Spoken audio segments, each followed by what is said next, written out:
Before you settle into sleep tonight, before you pull that blanket close and let your eyes begin to soften, take a moment to imagine something different.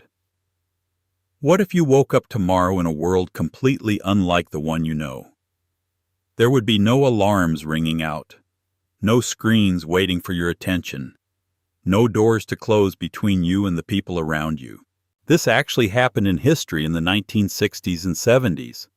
Thousands of young people did exactly this, leaving everything familiar behind to move to land that nobody else wanted.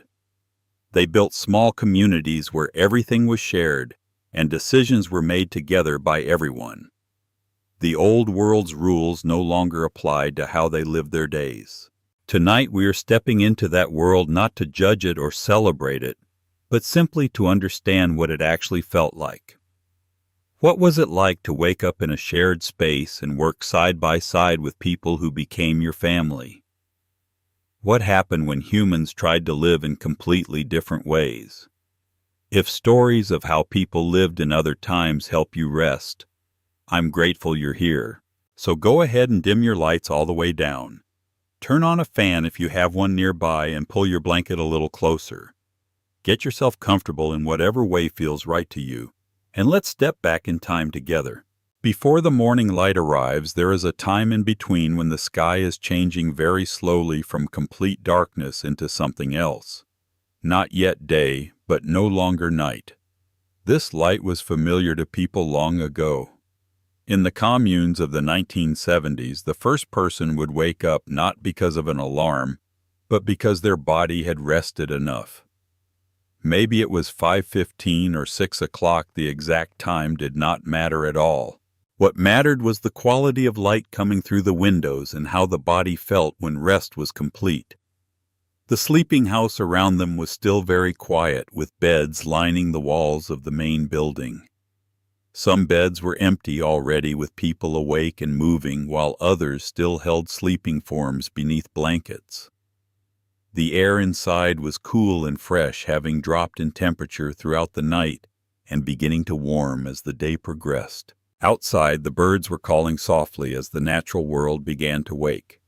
The ground was often damp with dew, if it was a season for dew, and the grass felt cool and wet beneath bare feet. Some people would sit outside for a few moments before beginning the day's work, just sitting quietly and feeling the air change. They would watch the light slowly increase while the world woke around them. The person who woke first was often the same person, not because they were forced to be, but because their internal rhythm simply aligned with the community's needs. There was no competition for this role and no status connected to it. It was simply what needed to happen, and someone's natural rhythms made it work. They would move very quietly, trying not to wake others who still needed their sleep and rest. Their feet would find the floor, and they would dress in work clothes already worn soft from use. Old jeans that had been mended many times, shirts with permanent stains from soil, and work boots meant for being outside all day. These clothes felt like the costume of a different life, not like what they had worn before. By the time the sun had risen higher, more people would wake naturally without alarms or calling. There was a choreography to this morning that developed without anyone planning it explicitly. People moved quietly through the space, and they did not need to speak very much at all. Each morning was like every other morning, and there was comfort in that repetition. The knowledge that this was how the day would begin, predictably and gently, without any chaos or competition. The first people downstairs would begin the fire going, and by the time others arrived, the warmth would be starting to build. The coffee would be brewing, and the smell would rise through the house, meaning morning had come. This smell meant work was coming and the day was beginning. On the table would be a list written by whoever had taken responsibility that day for schedules and work. The writing changed daily because different people took turns doing this work. Today's name might be next to garden duty, tomorrow's name next to kitchen work, another person assigned to tend animals with care. The assignments circled through everyone fairly, so the work was divided as equally as something shared among many people could be. By now, after weeks or months of living this way, everyone understood their responsibilities clearly. The coffee was bitter and hot, not fancy at all, but functional and necessary to have right then. Sitting together in the morning while holding a warm cup in both hands created a feeling of containment and peace. The warmth moved into the body, and the bitterness helped the mind begin to wake. By the time someone drank the coffee and looked at the work list, their mind was ready for work. They could see what needed to be done and feel the day beginning to take shape before them. The work would fill the hours, and the day would move forward following the pattern that had been established. To understand why people left their previous lives and everything they knew to build communities on new land, you have to understand what they were leaving behind. The world of the 1950s and early 1960s was one of careful and strict order in every way. Homes were arranged in neat rows along clean streets in every direction, each one slightly different from the others, yet mostly the same. Each house in these neighborhoods was a small version of order and control in every single aspect of life. The father left for work by 8 in the morning and returned home by 5:30 in the evening without variation. His work was happening somewhere distant at an office or a factory. Whatever he did there determined the money earned. Money that paid for the house, the food, and the maintenance of order in everything. The mother managed the household, and the meals appeared on schedule while the children followed daily routines. Everything was in its proper place, and everything followed established rules that were written long before anyone was even born. The world operated on strict schedules that had nothing to do with actual needs of the body or natural rhythms of life. Work happened from 9 to 5 because that was what people did without questioning it. School happened from 8:30 to 3 because that was the established schedule. Television was watched at certain hours only when certain programs were aired, and dinner was eaten at exactly 6 every single night. The entire structure was organized around abstract time instead of around actual human needs or natural rhythms that made sense. If you were hungry at 7 in the early morning hours, you waited until breakfast time came. If you were tired at 9 in the evening when the day ended, you stayed awake until official bedtime happened. If you felt energized and wanted to work when the sun was strongest, you were instead at a desk or in a classroom. The human body was trained to conform to abstract schedules rather than follow natural impulses and what it actually needed. The work that most people did was not work they had chosen, but work that was available and necessary. It was necessary to pay for the systems that organized their entire lives completely from beginning to end. The father at IBM did work that IBM required of him without choosing his tasks or his hours. He did not choose the people he worked with day after day or the nature of his responsibilities there. He was a small part of a large and impersonal machine, and the machine required his presence and compliance. The mother, if she worked, fit her work around the demands of the household in every way. Her primary work was unpaid labor that maintained order and managed the home space and the raising of children by rules. This was work, but it was not valued as work. It was assumed to be what women naturally did as a duty. The money that came from this work was enough to pay for the house, the car, and all the food. But it was never quite enough to feel truly secure in any way. There was always a constant fear that something might disrupt the system or that a person might lose their job. Unexpected costs might break the careful balance that had to be maintained every single day. So people worked very hard to maintain the system and keep their jobs secure while following all the rules. And this work, this maintenance of the system, took almost all of their time and energy. There was little left remaining for questioning whether there might be another way to live differently. But in the minds of young people, something was shifting very slowly and subtly. They were coming of age in a world that seemed wrong in ways hard to express or articulate. The evenings brought news into the living room, images of wars happening far away and conflict within their own country. They looked at their parents and saw people giving up people who had accepted the system as unchangeable. The mothers seemed tired and drained by everything, while the fathers seemed distant and removed from their families. The entire structure seemed designed to prevent authentic living and genuine connection between people. It seemed designed to prevent real community from forming and prevent people from truly knowing themselves or each other. And as these young people aged, they began to ask a question that no one around them seemed to ask. Is there another way to live? Is this really the only way? Is this truly all that is possible? There was another world possible, and they had heard about it from friends and read about it in magazines. They saw photographs of different places far from big cities, spaces where people were building something that was different, where work was shared among all and decisions were made collectively in every way, where your worth did not depend on money or status or how high you climbed. The dream when you first heard it felt like a door opening slowly and a way out of the system. It was a way towards something that felt absolutely real and true in a way nothing else had. When a friend came back from visiting or told stories about such places or showed you pamphlets and photographs, you listened in a way you had never listened before. This felt like salvation itself, like the answer to the questions you had asked in the quiet of your own mind. Of course, people could live differently and organize their lives around different values. Of course, they could create communities based on sharing instead of competition and hierarchy. The vision was beautiful in its simplicity and clarity when you imagined it. Imagine waking to the sound of birds instead of alarms and working beside people that you had chosen as family. Imagine growing your own food and building your own shelter with your own hands. Imagine making decisions together about how you all would live without landlords demanding rent or bosses telling you what to do.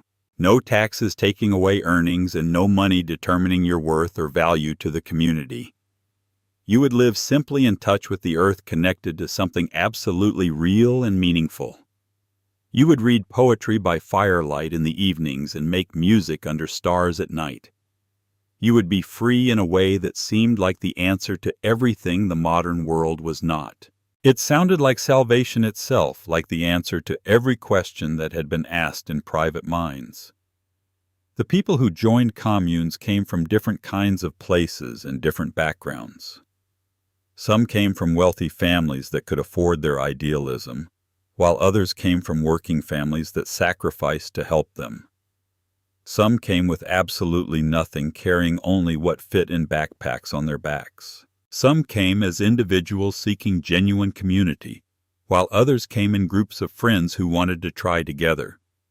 Some came with partners or spouses, and others came alone and found partners there in the communes. What they had in common was a sense that the world they came from was wrong in fundamental ways.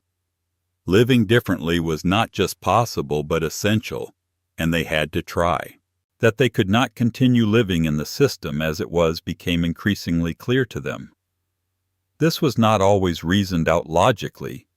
Often it was a feeling in their bodies, an intuition that there was another way to live and that they had to find it.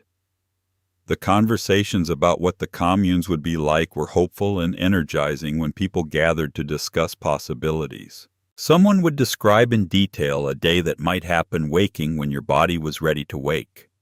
Working at tasks that felt meaningful because they directly served the survival of community in every way. Making decisions together about important matters and sharing meals where everyone had contributed. Living closely with people who became like family and creating culture together with others. Making art and music and raising children in community instead of isolation. None of this was presented as particularly difficult, or at least the difficulty was not emphasized at all. The vision was of a life that would be better in almost every possible way. Simpler in material consumption, yet richer in community and meaning and authenticity. More connected to the actual world and to actual people, rather than to abstract systems. This was what people imagined as they prepared to leave their previous lives behind. So when the time came to actually do what was imagined when a person had packed their belongings into a backpack or a vehicle, the experience became real.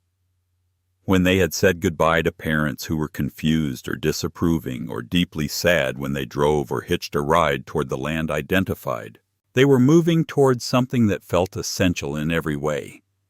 This was not moving for a job or moving because they had to do it. This was moving because they believed that another world was possible and achievable, that they had to be part of building it and could not continue in the old way. This was moving because staying felt like slow death, not literal death, but the slow suffocation of a self that could never fully exist and be itself in the systems that governed conventional life. This was moving because freedom felt like something that had to be created by hand together with other people who also believed it was possible. Finding land was the first test of whether people could actually do what they had imagined doing. Land had to be found. It had to be affordable or accessible in some way. It had to be somewhere that people could actually live and work and build their community. And in the late 1960s and early 1970s, there were options and possibilities available. Land was cheaper than it would ever become, and there was land that nobody else particularly wanted. Remote land in many places, marginal land that was difficult, rocky hillsides where farming would be very challenging, swampy valleys where drainage would be a constant problem, desert scrub where water would always be scarce. But this land was available, and it was available at prices that groups of young people could sometimes afford to purchase. The process of finding land was often very indirect and happened through many different channels. Someone would hear about a place through word of mouth, or a friend of a friend knew someone who owned land. A real estate agent who was sympathetic to the movement would tell you about places no one else wanted to buy. A sympathetic older person who believed in what young people were trying might donate or lease land very cheaply. Communes formed around particular pieces of land, and the land came first before the people gathered. The specific location shaped what would be possible in terms of work and lifestyle and connection. If the land was in the mountains, the work would be different than if it was in the desert. If there was water nearby, that changed everything about the work and daily life. If the land was very remote from towns, getting supplies would be a constant challenge to overcome. If it was close to a town nearby, there might be problems with neighbors or with authorities enforcing regulations. Some communes pulled together resources very deliberately and carefully. 5 people who each had $500 from savings or family money would form a collective and pool their resources to buy land together. This required paperwork to be done, and filed property deeds had to be drawn up fully and carefully. Collective ownership structures had to be established and created to make it legal. The bureaucracy was not cool and seemed contrary to what they were supposedly trying to escape. But bureaucracy was also how you bought land legally and officially in the existing system. So the paperwork happened anyway, and the deeds were drawn, and the money changed hands. And suddenly a group of young people owned actual property. They owned real land. They were not squatters or temporary residents without rights. They had legal claim to a piece of the earth and could build upon it. Other groups found benefactors who believed in the movement, older people who had been involved in previous progressive movements. Sympathetic landowners who had some wealth and some belief in the experiment itself. Organizations that supported what communes were trying to do and their vision. Some of these benefactors leased land very cheaply to the communes, while others donated land entirely and completely. A few put their land at the disposal of communes for as long as the communes wanted to use it. This was not always easy for the benefactors themselves. Some had to defend their choices to disapproving families or disapproving communities around them. Some had to manage the reality that their idealism was being tested by the actual people who were using their land. But many persisted in their support because they believed that what was being attempted mattered significantly. They believed that young people trying to live differently deserved support and encouragement. Still, other communes simply moved onto land that was not being used by anyone. They found abandoned homesteads that belonged to farmers who had moved away or who had died. They found property owned by distant investors who were not actively managing it. They found public land where the rules were not strictly enforced. The people who did this believed that land should belong to no one, or that the concept of land ownership itself was corrupt. They believed that the earth belonged to people who were willing to work it and live on it. So they simply moved in and began building and began working. Sometimes they were there for years before anyone enforced the fact that they were technically trespassing. Sometimes they were there only weeks before a sheriff arrived with an eviction notice and everyone had to scatter. The land they purchased or occupied looked nothing like what had been imagined by people based on brochures. Brochures showed pictures of beautiful pastoral scenes and visions of fertility and abundance. Fertile soil everywhere and clear water flowing trees heavy with fruit in abundance. The reality was usually quite different from what had been promised or implied. The soil was rocky or it was depleted, worn out from previous use entirely. The water was intermittent and unreliable in ways that made planning difficult. The streams that were supposed to flow year-round were dry for many months. The land was too steep to farm very easily, or it was too wet overall. Or the climate was hotter or colder or drier than anyone had expected or prepared for. But on the first day, when someone arrived at the land they had chosen or purchased or claimed, it felt like victory. They were standing on something that could be theirs to shape and work with. They could build here and create a community here. They could live differently on this land in the way they had imagined. The land itself was often beautiful in ways that the brochures had not captured at all. The rock formations could be stunning and dramatic in appearance. The views could be very expansive and breathtaking in their scope. The plants and animals living there could be interesting to simply observe and learn from. The sky could be vast and clear in ways not possible in cities. Even if the land was difficult to farm on or to build upon, it had a quality of realness. It was not manicured or controlled by someone else's design. It was just land that was raw and undeveloped and waiting to see what would happen. This was part of the appeal of finding land, the sense that they were starting with nothing but potential, that they could shape the future together on this land and create whatever they imagined here. The morning routine developed very slowly without being planned explicitly at all. It simply happened the way human beings naturally organize themselves when many people share a space. Someone would be the first to wake because the light was rising or the internal clock kept working. The eyes would open and the air would be cool and still around them. The sleeping house would be quiet with others resting nearby. The person who woke first would get up slowly and carefully, not wanting to disturb anyone else. Their feet would find the floor and they would dress in work clothes already worn soft from much use. Old jeans that were broken and well shirts with permanent stains from work boots meant for being outside. By the time the sun had risen higher, more people would wake up naturally without any alarms or calling. There was a choreography to this morning that developed without anyone planning it explicitly. People moved quietly through the space and did not need to speak very much at all. Each morning was like every other morning, and there was comfort in that familiar repetition. The knowledge that this was how the day would begin, predictably and gently without chaos. The first people downstairs would begin the fire, and by the time others arrived, the warmth would be building. The coffee would be brewing, and the smell would rise through the house, meaning morning had truly come. On the table would be a list written by whoever had taken responsibility that day for schedules. The writing changed daily, because different people took turns with this responsibility.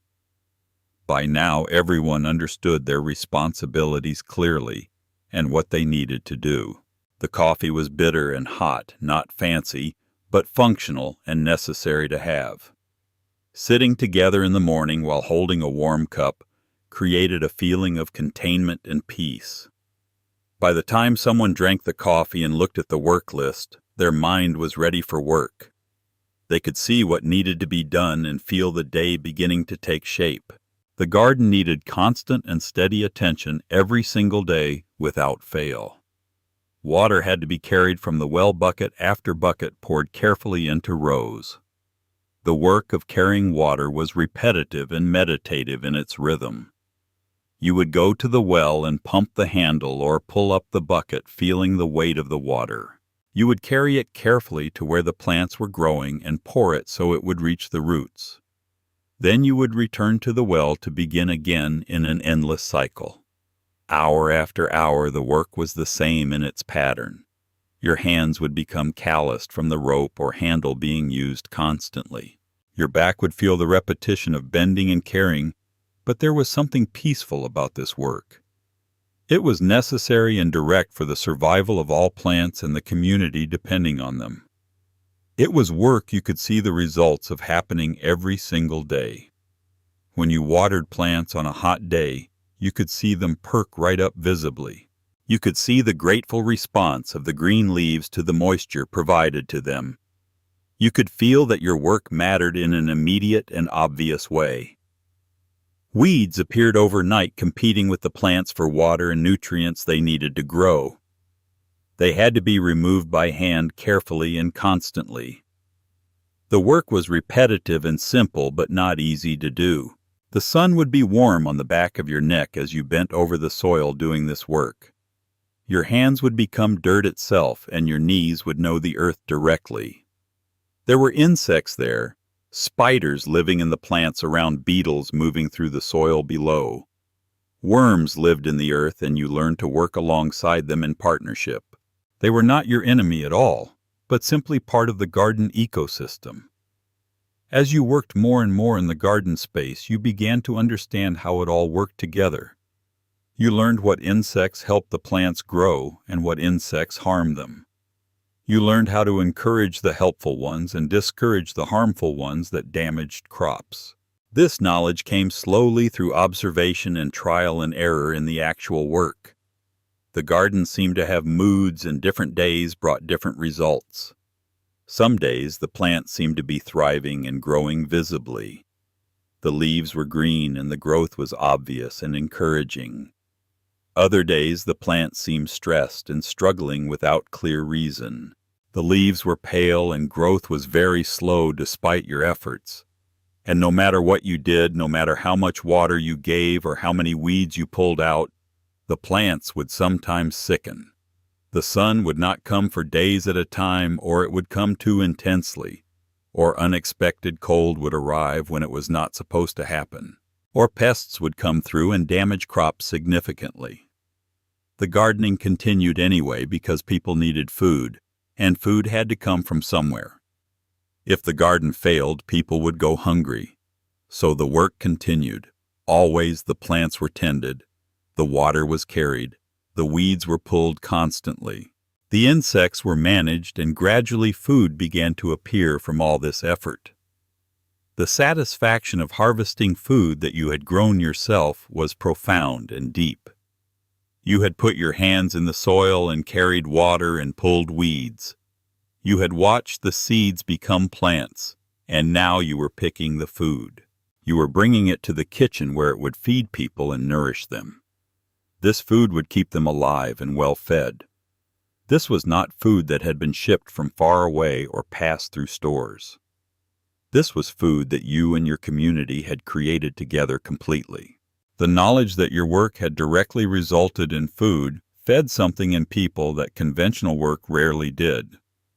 The satisfaction was real and deep inside.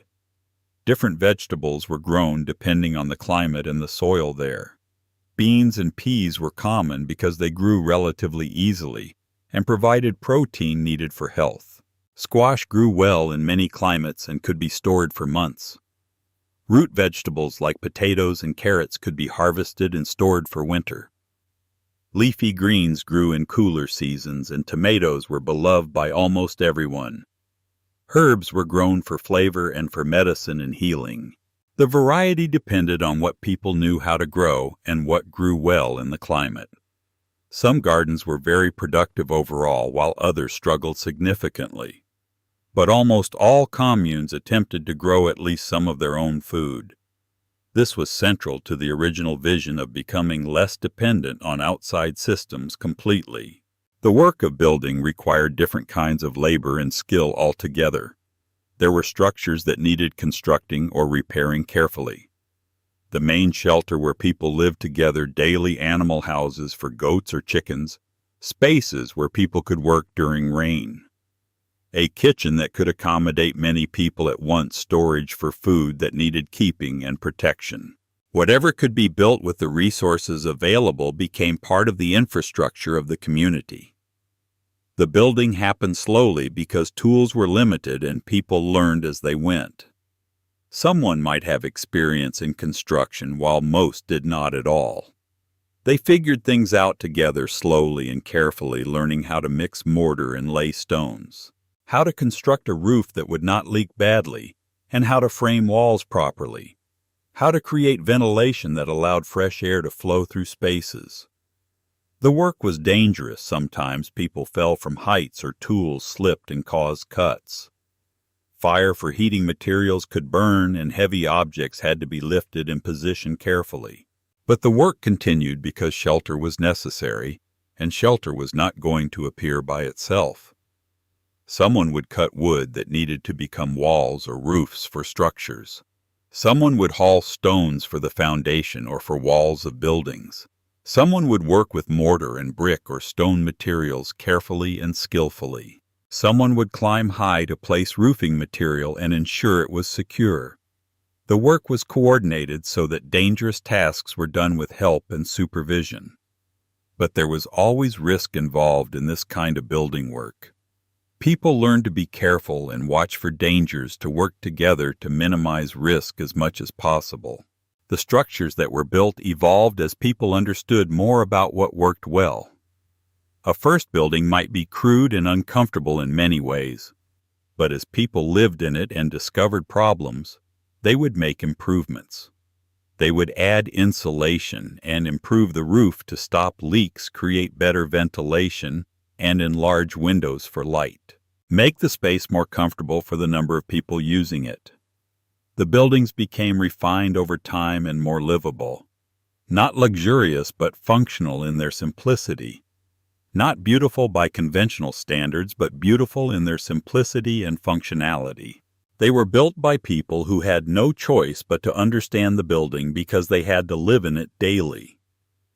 The learning that happened through building was significant and transformative. People learned practical skills they had never had the opportunity to learn before.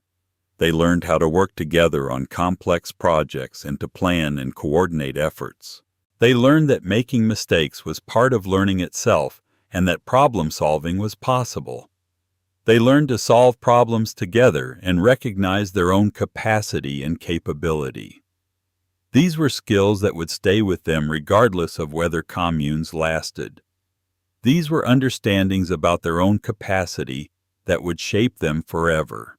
The work that filled the days was varied and necessary beyond just the garden and building.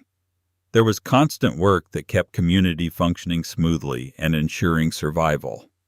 Water had to be carried for cooking and washing because running water was a luxury they decided not to use. This was constant work, bucket after bucket after bucket repeatedly, from well to storage containers, and then from storage to where water was actually needed. The carrying of water took many hours each day in total. Wood had to be chopped and split for fires during cold winter months ahead. A single person chopping wood all day might produce enough to keep a fire going for just a few hours only. The work was repetitive and physically demanding and required strength and persistence. Latrines needed to be dug and maintained because there was no sewer system available at all. The maintenance of human waste was not glamorous, but it was essential for health. People learned to manage it and understand that this was simply part of living together, part of being human, and part of building something different from conventional systems. Animals needed feeding and care if the commune kept them goats or chickens or sometimes cows. The animals had to be fed daily without fail, and water had to be brought to them. Shelters had to be maintained well, and if animals were bred, births had to be attended. Young animals had to be raised and cared for with attention. This work was different from the other work in important ways. There was a relationship with the animals that developed over time. You came to know them deeply and understand their temperaments and individual personalities. The work of animal care created different kinds of satisfaction than other work offered. You were not just maintaining a system but caring for living beings directly. You were learning to be responsible for another creature's well-being and safety. Meals needed to be prepared from what grew or what they could afford to buy. The kitchen work was another form of constant labor that never really ended. Vegetables had to be cleaned and chopped daily for various meals. Food had to be cooked well, and bread had to be made often. Dishes had to be washed each day after eating. The work was repetitive and necessary in every single meal. Multiple people were usually involved in preparing large meals for the community. The work was coordinated carefully with different people doing different tasks. As everyone came to understand the work better, it became smoother overall. People knew what needed to happen and how to work together efficiently. Food appeared regularly at mealtimes because people had coordinated their efforts and made it happen. The work was physical and constant and repetitive throughout the seasons. There was no escape from it or way to avoid the necessities. The work did not stop when you were tired or weary from the day. The garden still needed watering and the animals still needed feeding. The meals still needed to be prepared and the latrines still needed maintaining. But there was something clarifying about this work and its necessity. There was no question about whether it needed to be done or ambiguity about whether effort mattered. The work was directly connected to survival and to whether the community would have food and shelter. This was different from work in the conventional world where work felt disconnected. Here, your work was directly the food and the shelter. The connection was unambiguous and clear to everyone. Evenings brought people together after the work of the day was complete. After the sun had lowered and the air had cooled considerably, people would gather together sometimes in a main space where everyone could sit sometimes around a fire if weather allowed. There might be music happening. Someone would play guitar, and someone else would play drums.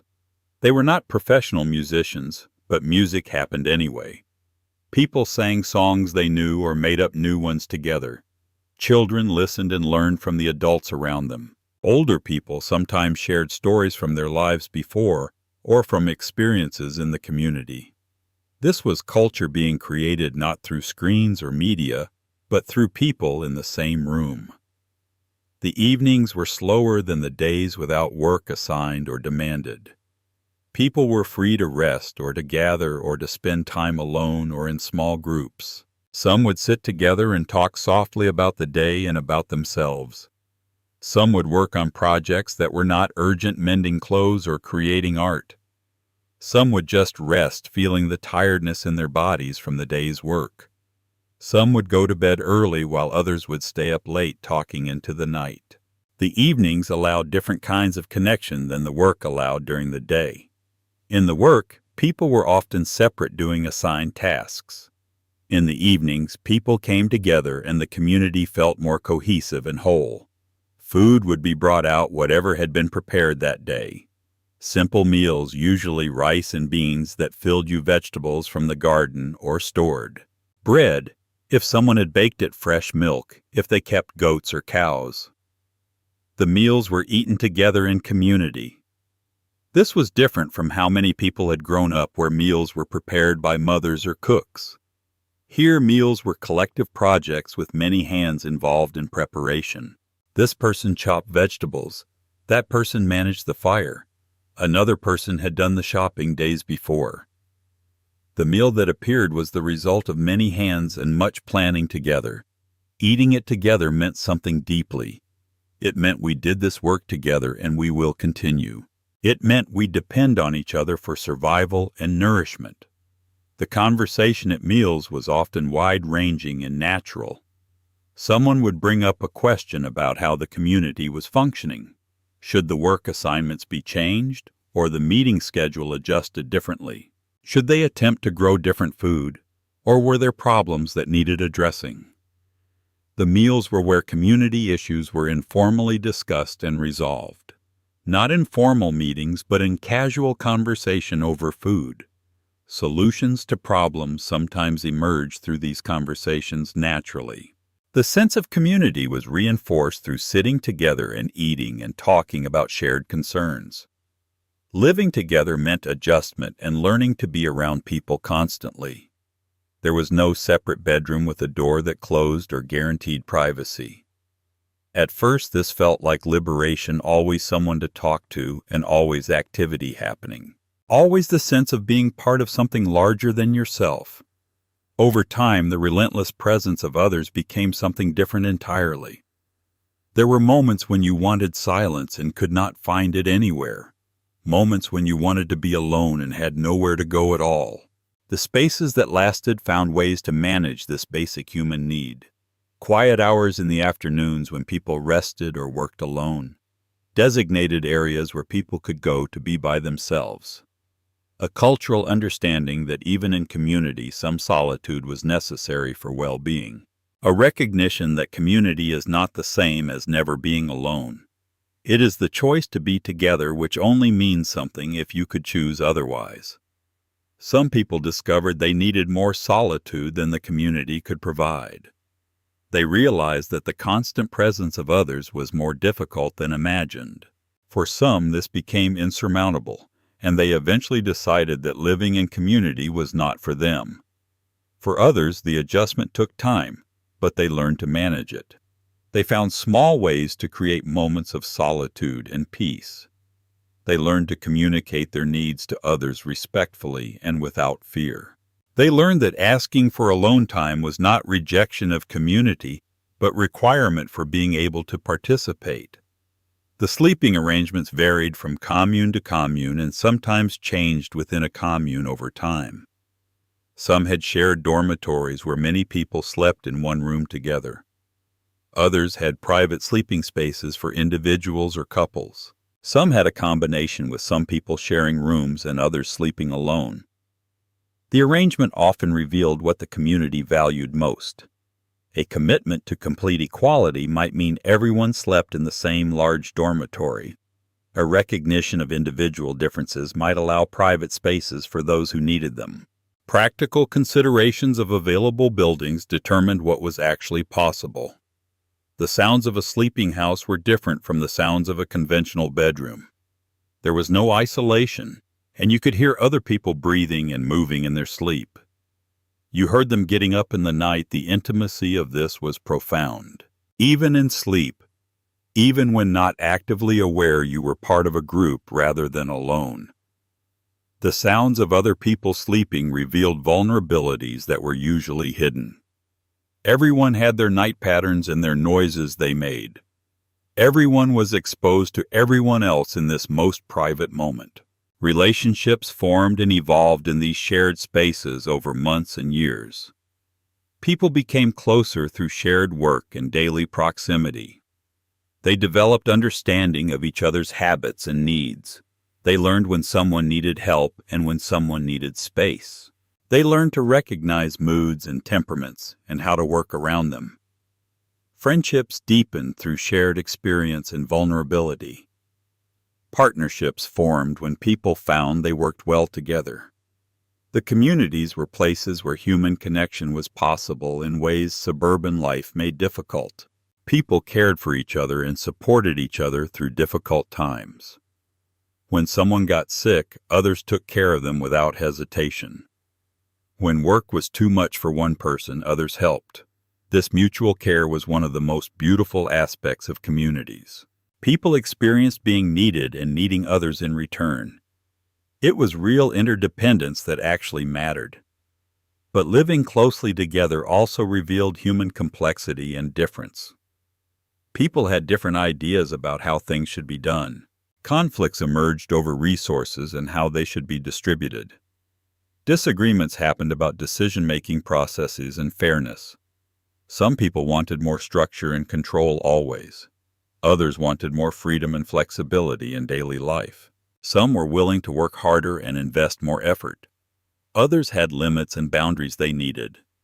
Different people had different needs, and those needs did not always align perfectly. The communities that learned to discuss differences openly and create space for different perspectives often lasted longer. They understood that harmony does not mean perfect agreement. It means learning to navigate disagreement respectfully and with care.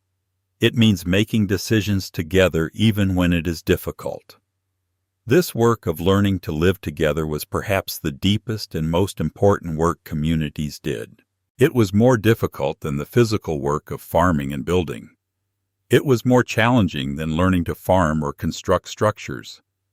It required psychological skill and emotional maturity and honesty. It required the willingness to examine your own behavior and impact on others. It required listening to perspectives different from your own. It required sometimes agreeing to things you preferred differently for the sake of the whole. This learning did not happen quickly or easily, but for people who engaged with it seriously, it was transformative. The relationships that developed in communes sometimes lasted for the rest of people's lives. Even after communes ended and people returned to conventional life, many maintained the friendships they had formed. They carried forward the understanding of what human connection could be. Some of these friendships became the most important relationships in people's lives.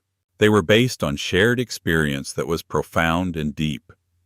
They were tested and deepened through living together through challenges. They were real in a way that many conventional friendships were not. The seasons changed, and with them came different challenges and different work. Winter brought cold that was very real and demanding every single day.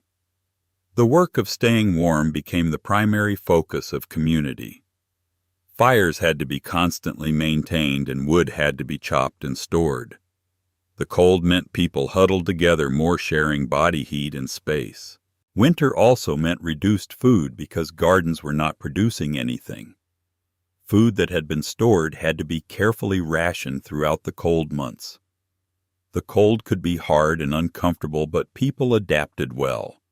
They learned to insulate spaces better and make clothing from what they had. They learned to work together to stay warm and support each other. They learned that humans can adapt to cold and that discomfort is not permanent. That seasons pass by eventually and warmth will return. The psychological challenge of winter was sometimes as significant as the physical challenge. The darkness lasted long hours, and the gray sky continued for many days at a time. The sense of being isolated could intensify greatly in winter. Some people struggled with this, while others found something comforting about winter. The slowness of winter and reduced activity, and the focus on staying warm together. Each person experienced winter differently and had different needs. Some thrived in the intensity of managing cold and scarcity. Others struggled significantly. Spring brought a different energy and hope alive again. The earth began to produce, and gardens were planned and planted with hope and attention.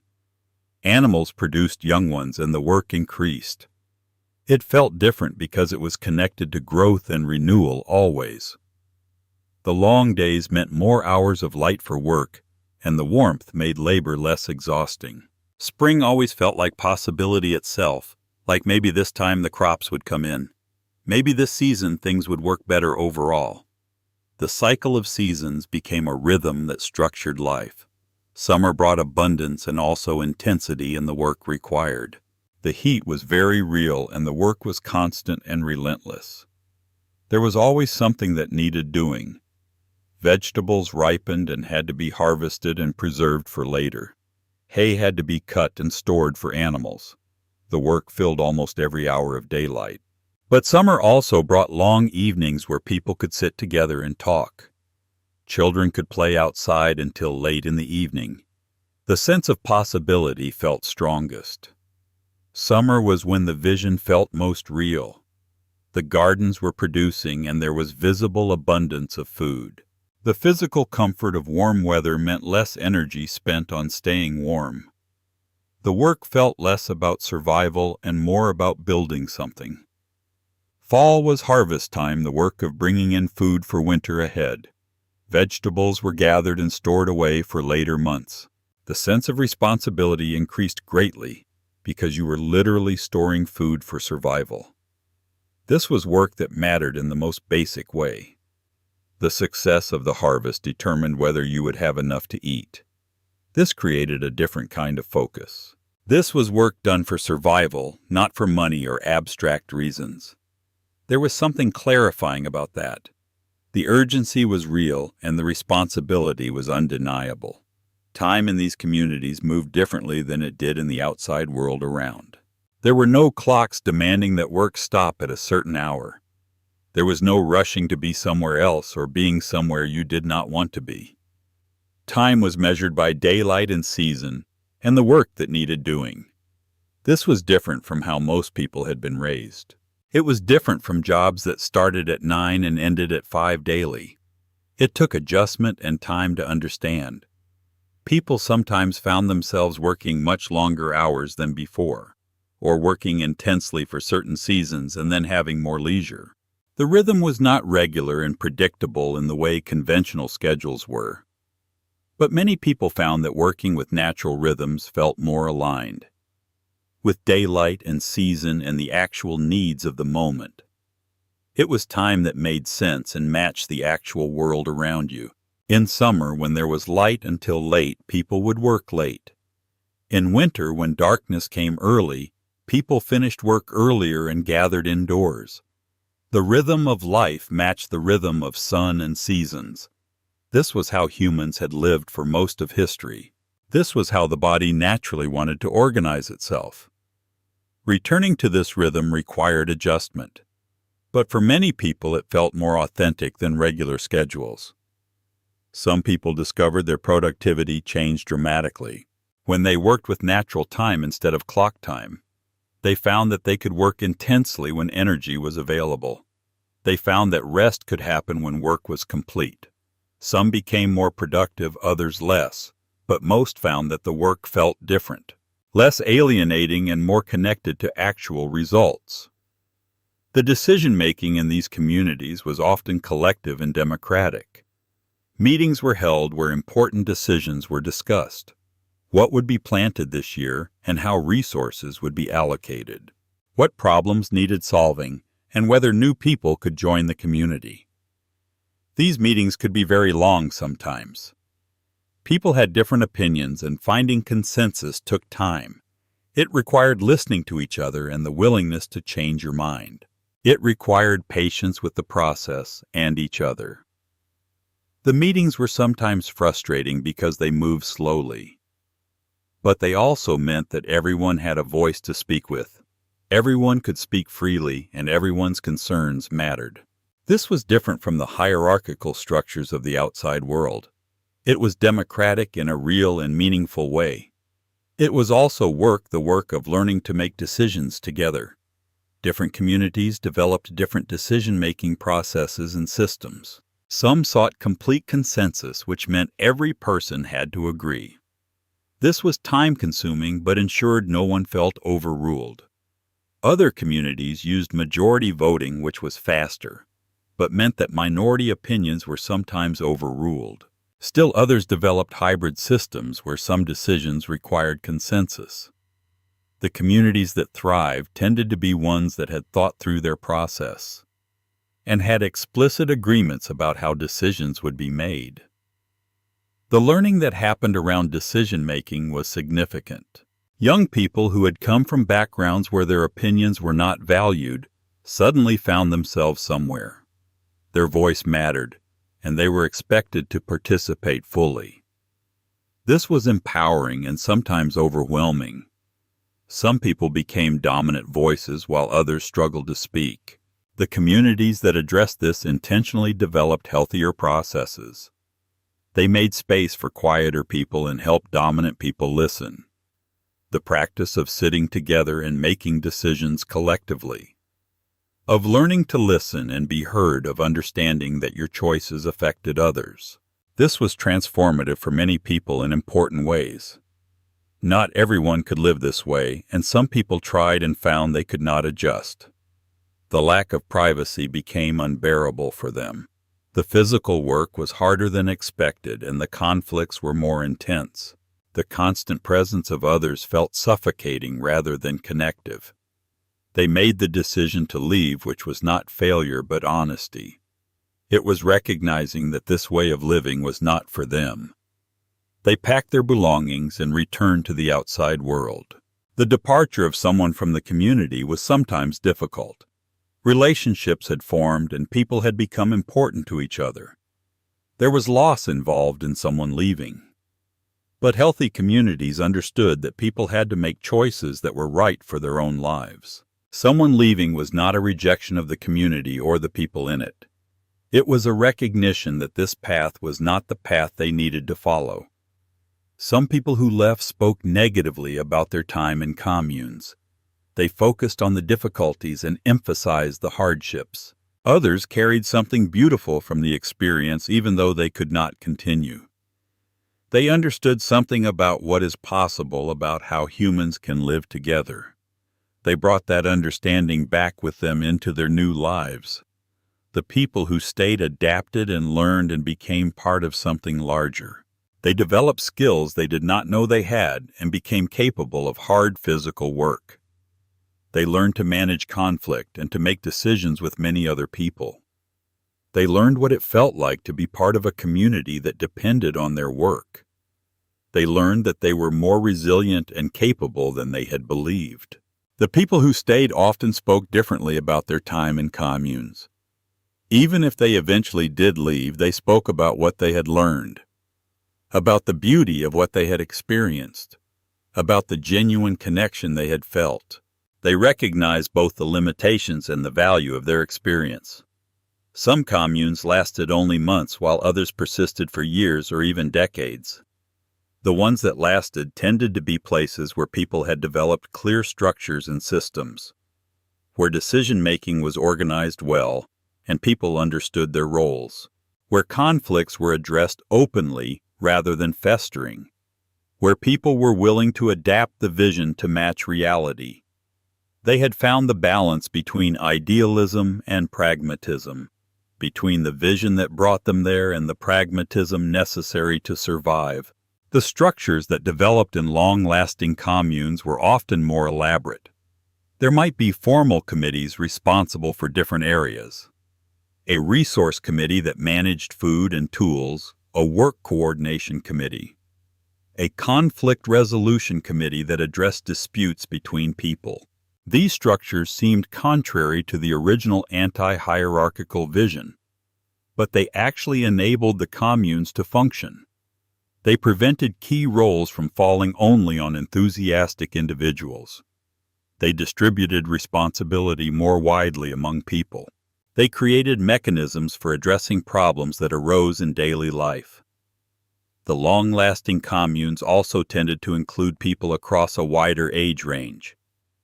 The young people who started communes eventually aged. Some of them stayed and developed deeper commitment. Others left and were replaced.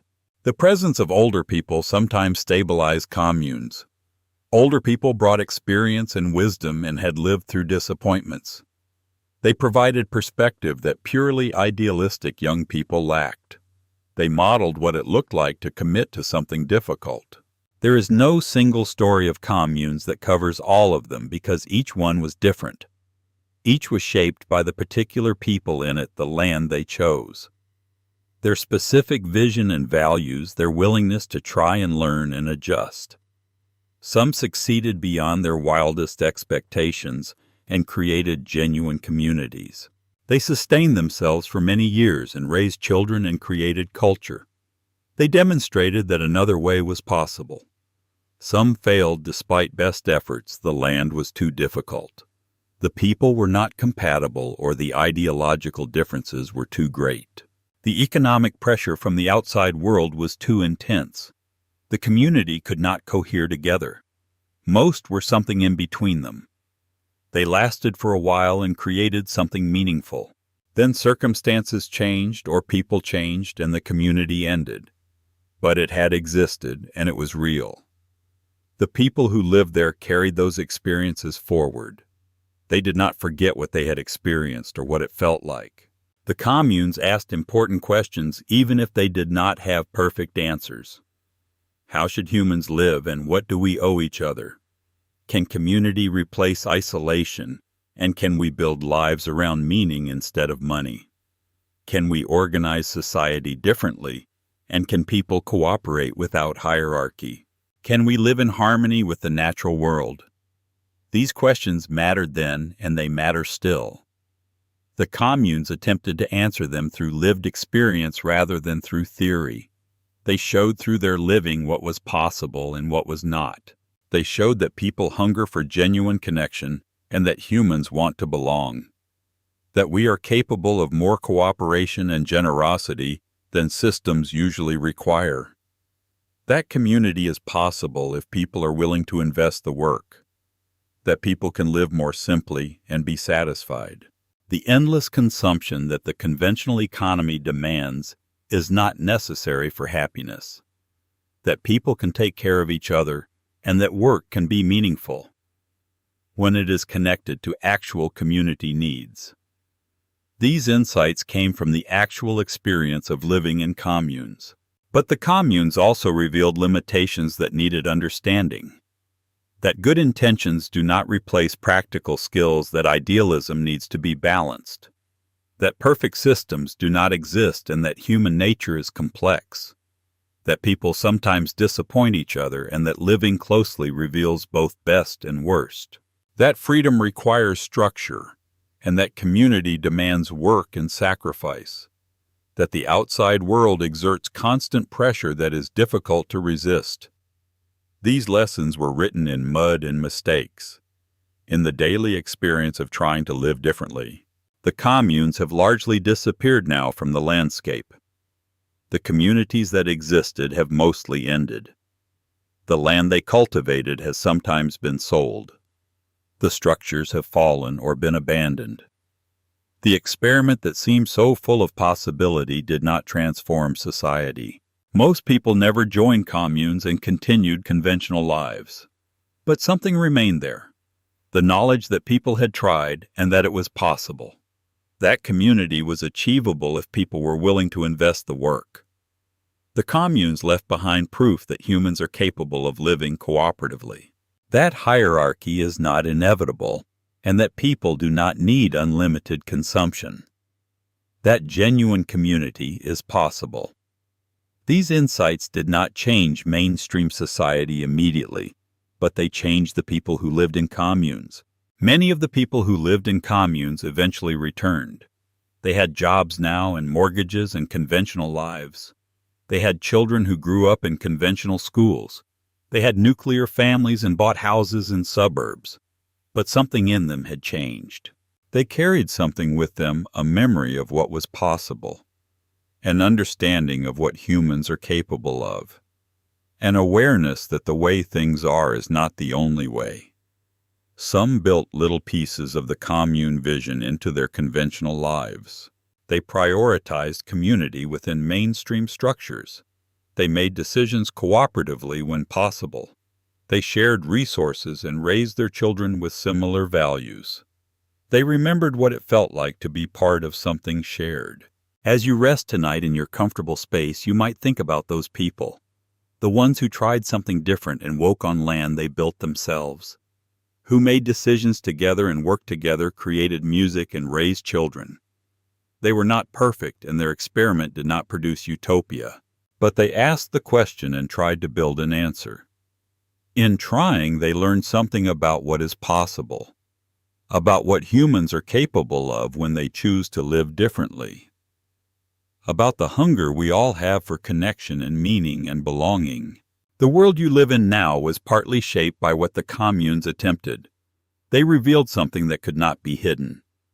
That another way is possible, and that people are willing to try. That community is achievable, and the conventional way is not inevitable. The communes did not last. Most of them ended and the people dispersed. But something of the vision persists. Something of the commitment to community. Something of the belief that life could be organized differently. The questions they asked are still being asked, and the hunger they addressed is still present. The possibility they demonstrated is still possible. It requires work and commitment and willingness to sacrifice comfort, but it is possible, and the communes prove that. So settle into your rest, knowing that the world is wider than you might think, that people have lived in many different ways, and that community is possible, that cooperation is possible, and that humans are capable of more, that somewhere someone tried and someone believed. Someone built with their own hands a different kind of world, even if it did not last, even if it eventually failed. The trying itself was beautiful, and the vision itself was worth something. The attempt to build something different and create community is worth honoring. As you drift now into your rest, carrying with you the knowledge of these people and their efforts, know that in their trying they showed us something important. That another world is possible and that community matters. That humans hunger for connection and meaning and purpose. And those hungers do not die with the communes, they are still there in all of us. Still waiting for an answer, still hoping for a way to belong. So rest well tonight, knowing that you are part of this same human story, that you carry this same hunger, and that somewhere in you too lives the desire for genuine connection. So drift off now into your dreams, knowing that people have tried and dared. People have built, and in their trying and daring and building, they have left us a gift, the knowledge that another way is possible. That community is possible, and we are not alone in this hunger for something more. So sleep now knowing that.